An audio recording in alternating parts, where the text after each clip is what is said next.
Assalamualaikum warahmatullahi wabarakatuh. Berjumpa kembali bersama saya Farah Adelin di program Ngabuburit. Berbagai kisah Islami dan tausiah Ramadan akan kami hadirkan untuk Anda. Inilah Ngabuburit selengkapnya.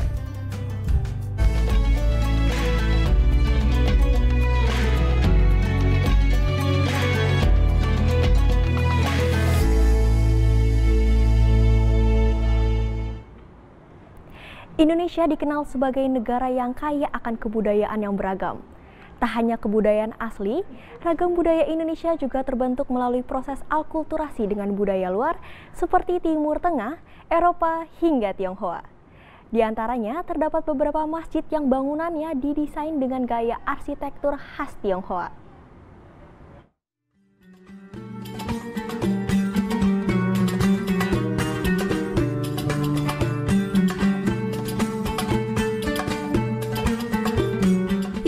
Masjid yang kental bernuansa Tionghoa, Masjid Babah Alun. Masjid pertama yang dibangun Muhammad Yusuf Hamka, seorang pengusaha muslim keturunan Tionghoa. Terletak di kolong tol layang Tanjung Priuk, Jalan Warakas, Jakarta Utara, masjid ini dibangun pada 2017. Pendiri Masjid Babah Alun, Yusuf Hamka, terlahir dengan nama Yosef Alun. Kemudian ia menjadi seorang mu'alaf berkat dituntun oleh Buya Hamka, seorang ulama besar yang ditemui di Al-Azhar, Jakarta. Sejak saat itu, Yosef Alun menjadi putra angkat ulama Buya Hamka dan mengganti namanya menjadi Muhammad Yusuf Hamka. Penamaan Masjid Babah Alun melekat pada nama Yusuf Hamka. Dalam bahasa Tionghoa, Babah berarti bapak. Sedangkan Alun adalah panggilan semasa kecil Yusuf Hamka. Masjid ini tak memiliki menara layaknya masjid pada umumnya. Bangunannya pun berbentuk persegi delapan. Segi delapan dalam pemahaman orang Tiongkok berarti keselamatan. Sedangkan pada Islam, angka segi delapan memiliki arti kemenangan. Dengan bentuk masjid simbol persegi delapan adalah untuk menggambarkan satu kemenangan. Sayyidina Umar bin Khattab menaklukkan Palestina dan menggambarkan simbol persegi delapan. Selanjutnya adalah dari satu pejuang Salahuddin Al-Ayyubi, yaitu menaklukkan dari kota Konstantinopel, Spanyol, menggambarkan satu persegi delapan. Dan dalam segi simbol Cina, dia juga persegi 8 juga. Tidak ada persegi 6 atau persegi 4, tapi persegi 8. Makanya dia itu ada perpaduan antara Islam dengan Cina. Akulturasi budaya tampak kental pada bangunan Masjid Babah Alun. Di antaranya kebudayaan Tionghoa, Indonesia, serta Islam. Inspirasinya ini datang dari masyarakat yang selama ini telah melupakan pentingnya keberagaman. Unsur Tionghoa dapat ditemui pada ornamen-ornamen berwarna kuning emas di setiap jendela. Sedangkan budaya Islam tampak pada atap masjid yang berwarna hijau dengan tulisan 99 lafaz Asmaul Husna. Masjid Babah Alun menarik perhatian wisatawan dalam negeri dan mancanegara. Saat memasuki Masjid Babah Alun, pengunjung akan melihat perbedaan masjid ini dengan masjid pada umumnya. Keindahan akulturasi budaya terlihat diantaranya pada bagian jurai luar bangunan atau nok pada atap yang berbentuk melengkung seperti atap kuil. Selain itu, petunjuk arah yang ada di Masjid Babah Alun juga menggunakan bahasa Mandarin. Sebagai penerapan sunnah Rasulullah SAW, pengelola Masjid Babah Alun menyediakan tempat duduk bagi jemaah yang ingin mengambil air wudhu. Ada 10 keran yang di depannya disediakan masing-masing kursi untuk duduk. Seperti inilah wudhu yang sesungguhnya apa diajarkan oleh Rasulullah dengan cara sunnah kita duduk. Supaya apa? Supaya kita lebih menghayati lagi, tidak merasa terburu-buru. Karena mungkin kalau kita lihat tempat wudhu yang berdiri, mungkin orang yang punya riwayat penyakit yang tidak bisa untuk berdiri lama, mungkin dia akan cepat-cepat. Mungkin dia tertinggal juga, tidak lebih konsentrasi lagi dengan mengambil air wudhu. Masjid Babah Alun tak hanya berperan sebagai sarana syiar Islam, namun juga destinasi wisata religi. Yusuf Hamka pun memiliki cita-cita bisa membangun 1000 masjid berdesain oriental di seluruh Indonesia. Melalui masjid dengan akulturasi budaya ini, Yusuf Hamka ingin menyampaikan bahwa Islam merupakan agama leluhur bangsa Cina, seperti yang disampaikan Buya Hamka kepadanya. Selain Masjid Babah Alun, ada pula Masjid bercorak Tionghoa yang berlokasi di kawasan Pecinan Sawah Besar, Jakarta Pusat. Masjid tersebut bernama Masjid Lao Tse. Kata Lao Tse sendiri diambil dari bahasa Mandarin yang artinya guru atau orang yang dihormati. Bila tak ada papan nama, sekilas bangunan Masjid Lao Tse mirip kelenteng atau vihara. Selain segi arsitektur, masjid ini dilengkapi ornamen khas Tionghoa seperti kelenteng dan lampion. Tujuannya agar umat Tionghoa tidak canggung saat masuk ke dalam masjid. Keberadaan masjid ini tak lepas dari pengaruh perintis penyebaran Islam di kalangan etnis Tionghoa, Abdul Karim Oi Cheng In, seorang mu'alaf Tionghoa. Ia juga merupakan salah satu pemimpin Muhammadiyah era 1939 di Bengkulu, pimpinan harian Masjid Istiqlal era 70-an, dan salah satu sahabat Bung Karno. Abdul Karim wafat pada 1988. Perjuangan Abdul Karim Oi dilanjutkan dengan salah satu anaknya Ali Karim bersama para sahabat melalui Yayasan Haji Karim Oi. Pak Karim itu di Indonesia itu dikenal sebagai pejuang. Dia orang Tionghoa, pejuang bersama Bung Karno semasa penjajahan itu seorang pejuang. Beliau juga seorang bisnismen yang cukup sukses ya, karena beliau yang mendirikan BCA pertama kali. Dan dia juga mu'alaf, tapi dalam waktu singkat dia menjadi tokoh agama. Dia sudah menjadi pimpinan Muhammadiyah. Nah, begitu beliau meninggal tahun 1988, 19 sahabat-sahabatnya itu bersepakat mendirikan yayasan. Salah satunya putranya beliau, Pak Ali Karimu itu bersepakat bikin yayasan pakai nama beliau. Hadirnya Masjid Lao Tse membuat perkembangan Islam di kawasan Pecinan semakin berkembang. Sudah ada ribuan warga Indonesia beretnis Tionghoa yang berkunjung belajar mengenal Islam hingga memutuskan memeluk agama Islam atau menjadi mu'alaf. Pengelola masjid juga memberikan kepercayaan bagi para mu'alaf untuk menjadi imam-imam sholat tarawih saat bulan Ramadan. Hal ini dilakukan agar para mu'alaf merasa dihargai dan semakin termotivasi untuk belajar agama Islam. Saudara kita dari kalangan Tionghoa itu dengan Islam itu tadinya masih ada jarak gitu, seperti ada jarak gitu ya. Nah, kita mencoba menjadi jembatannya, menjembatani antara turunan Tionghoa sama pribumi, non-pri dan non-pri, dan ini kita mencoba menjembatani tadi. Jadi kita coba tampil bagaimana kita kasih nama yayasannya Haji Abdul Karim, itu kan identik dengan Muslim. Belakangnya Ui Cheng In, itu Tionghoa. Jadi dari situ aja udah melihat kelihatan bahwa kita antara Islam dengan Tionghoa itu nggak ada masalah sebetulnya. Gitu. Masjid Lao Tse seakan menjadi jembatan antara Islam dengan warga keturunan Tionghoa.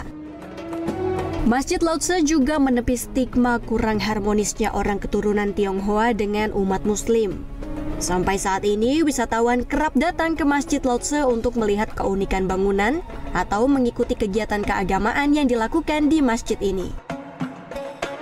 Tim Liputan JPM TV, Jakarta.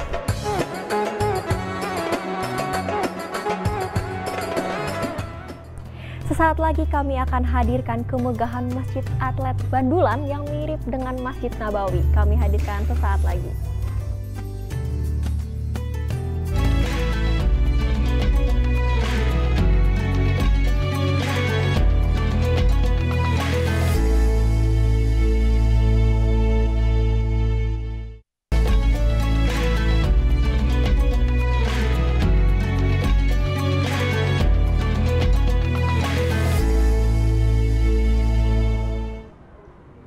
Masjid Atlet Bandulan di Pacitan, Jawa Timur disebut sebagai miniatur Masjid Nabawi di Madinah. Di halaman masjid juga terdapat tanaman pohon kurma, dan meskipun masjid ini dibangun di pelosok desa, namun banyak dikunjungi wisatawan karena keunikannya.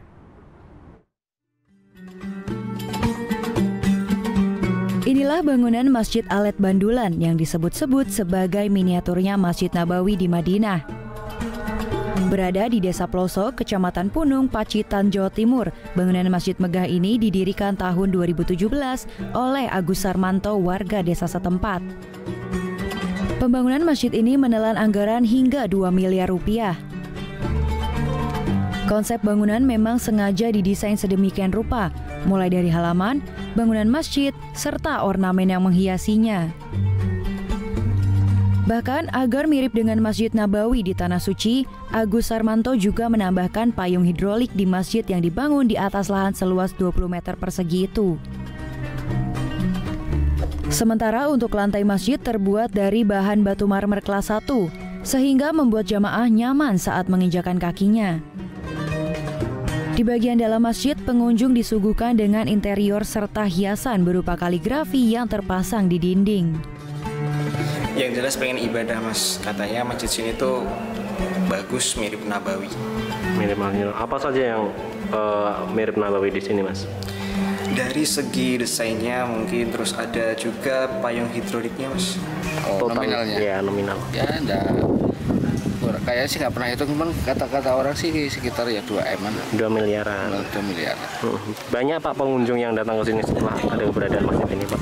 Banyak sih, dari luar kota banyak sih, Mas. Malah dari luar ya, kota? Dari luar kota, dari Pacitan sendiri juga banyak. Biasanya sih dominan ibu-ibu yang paling banyak ya.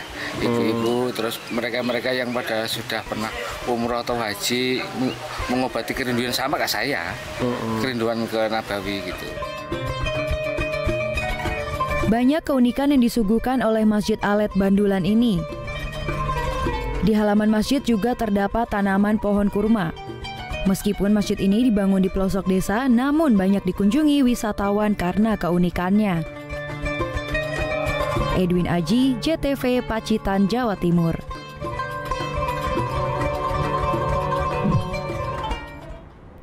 Nuansa Jawa klasik terlihat pada desain bangunan Masjid Al-Jabar Mustofa yang berada di Taman Kota Madiun. Jamaah yang datang seakan menikmati suasana klasik di Jawa karena sentuhan modern.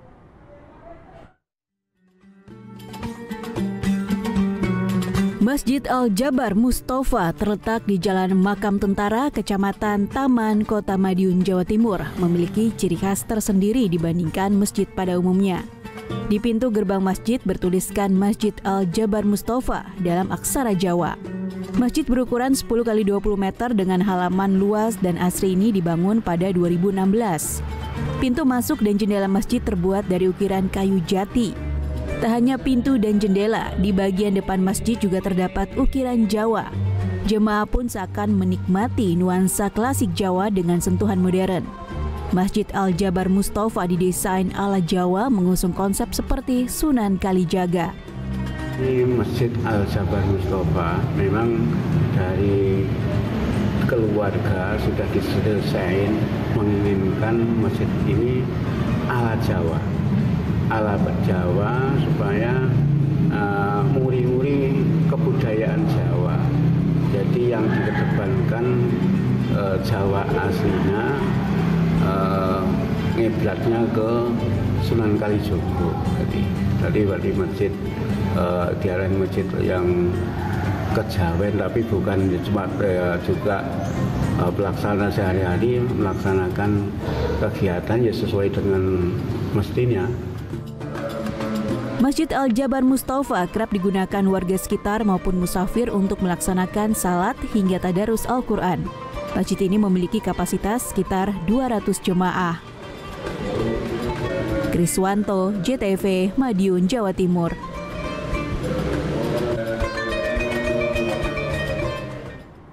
Kawasan wisata religi Sunan Ampel, Surabaya, Jawa Timur tak pernah sepi dari pengunjung. Saat bulan Ramadan, di beberapa ruas jalan dipenuhi para pemburu takjil atau makanan berbuka puasa. Kawasan wisata religi Sunan Ampel, Surabaya, Jawa Timur tak pernah sepi dari pengunjung. Saat bulan Ramadan, di beberapa ruas jalan dipenuhi para pemburu takjil atau makanan untuk berbuka puasa. Kuliner menu khas Arab di lapak para pedagang menjadi magnet untuk berbuka puasa. Seperti roti Maryam, cookies Arab, sambusa, kroket daging, hingga kamer dan berbagai menu khas ala Timur Tengah lainnya. Salah satunya Dewi, pembeli asal Kabupaten Jember. Setiap bulan Ramadan selalu menyempatkan datang ke kawasan wisata religi Sunan Ampel hanya untuk membeli jajanan khas Arab. Selain banyak pilihan, kue khas Arab dirasa enak dan cocok di lidah. Oh, kue masa kecil saya ini, kue-kue Arab. Kue-kue khas Arab. Ya. Apa saja Bu yang dibeli? Ada bukis Arab, ada kamer, ada bika. Harganya di sini murah atau? Kalau murahnya enggak, cuma enak. Sementara Iva, pedagang jajanan khas Arab, mengaku sejak awal Ramadan penjualan terus mengalami peningkatan. Dalam sehari mampu mengolah sekitar 26 kg bahan kue atau sekitar 1.000 biji roti Mariam yang menjadi favorit bagi para pemburu takjil. Selain roti Mariam, ia menjual sekitar 16 macam makanan yang mayoritas khas Arab, seperti pukis Arab, sambosa, dan kamer. Roti Mariam, kue lumpur, kamer, sambosa, sambosa sayur, sambosa daging. Roti Mariam itu? Ya, roti Mariam. Kalau Arab. Bukis Arab. Kalau paling dicari Bu? Bukis Arab sama roti Mariam. Dua itu ya, paling dicari. Sambosa. Roti Mariam ini kan banyak Bu. Ini satu hari bikinnya berapa itu? Saya 26 kilo. 26 kilo. Ya. Jadinya berapa? 1.000? Ya, kurang lebih 1.000. Ya. Itu habis dalam satu hari Bu? Kadang habis. Kalau Ramadan ini alhamdulillah. Selalu habis ya? Ya. Selain berburu takjil, kawasan ini juga kerap dijadikan sebagai tempat ngabuburit atau menunggu saat berbuka puasa dengan berziarah di komplek makam serta mengaji di Masjid Sunan Ampel. Juli Susanto, JTV, Surabaya, Jawa Timur. Kami akan hadirkan kultum Ramadan yang hadir sesaat lagi. Tetaplah di program Ngabuburit.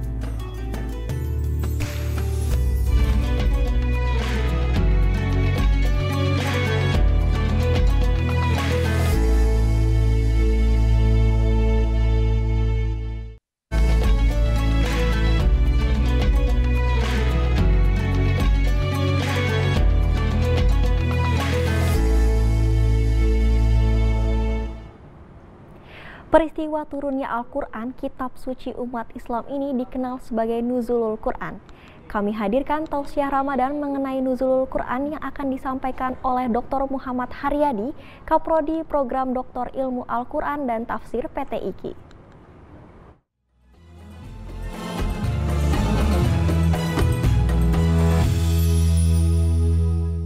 Assalamualaikum warahmatullahi wabarakatuh. Bismillahirrahmanirrahim. Alhamdulillahirabbil alamin wassalatu wassalamu ala Muhammadin wa ala alihi wa sahbihi ajmain.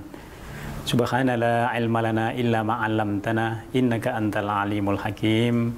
Pemirsa JPM TV yang dimuliakan Allah Subhanahu wa taala. Hari ini kita berada pada 15 Ramadan.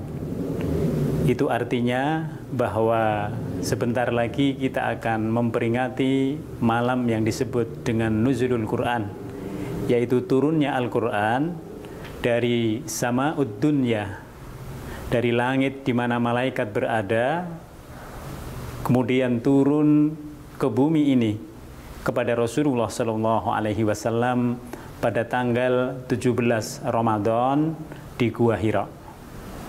Turunnya Al-Quran ini menandai turunnya Al-Quran secara keseluruhan selama 23 tahun kepada Rasulullah SAW.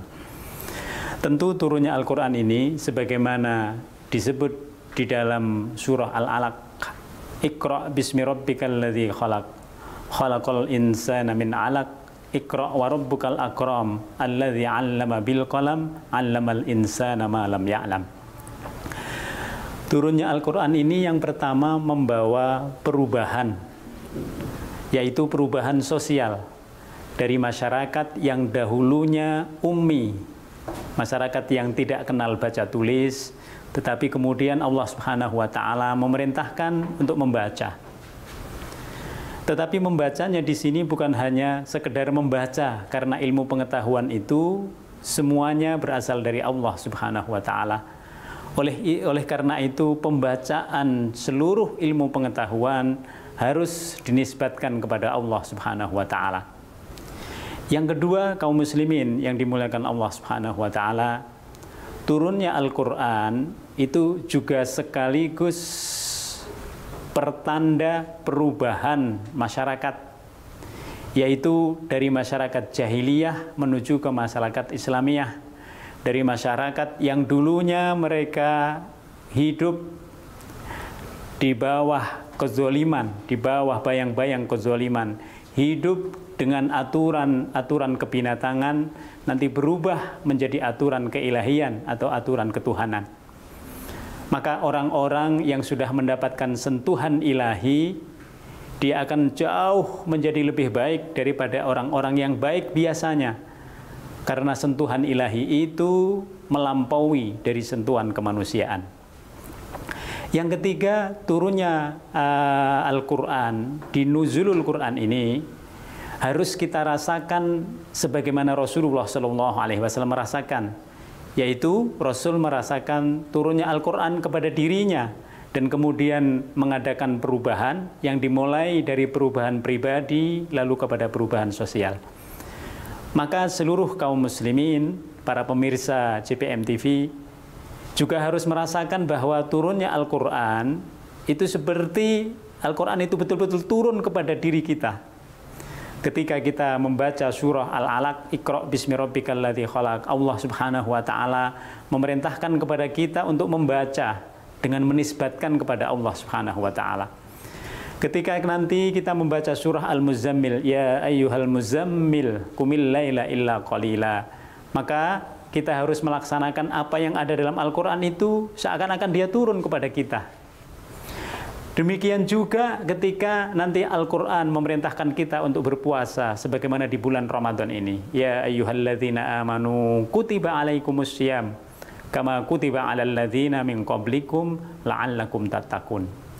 Intinya bahwa Al-Quran yang pernah turun kepada Nabi Muhammad SAW 1500 tahun lalu harus kita maknai setiap kita membaca Al-Quran, dia turun kepada kita. Sehingga Al-Quran itu memiliki fungsi perubahan.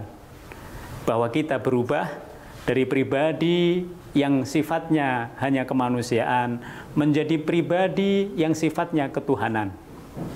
Oleh sebab itu, Rasulullah SAW yang dulunya yatim, yang dulunya anak dari seorang hamba yang biasa, ketika kemudian mendapatkan wahyu Al-Quran, maka beliau menjadi pribadi yang sempurna, insan kamil.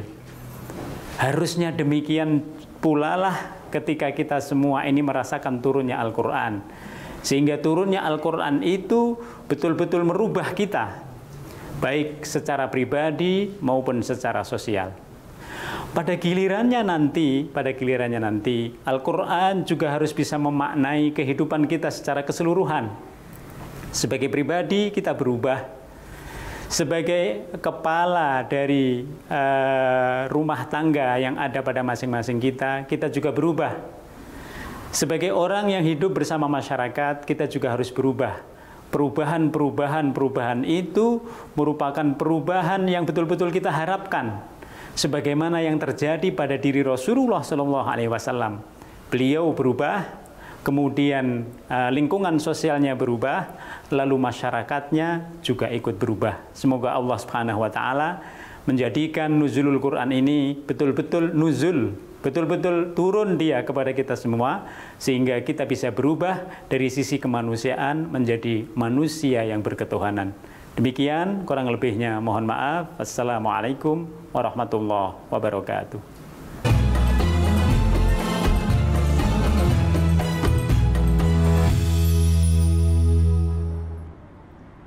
Tausiah Ramadan yang disampaikan tadi menjadi penutup program Ngabuburit hari ini.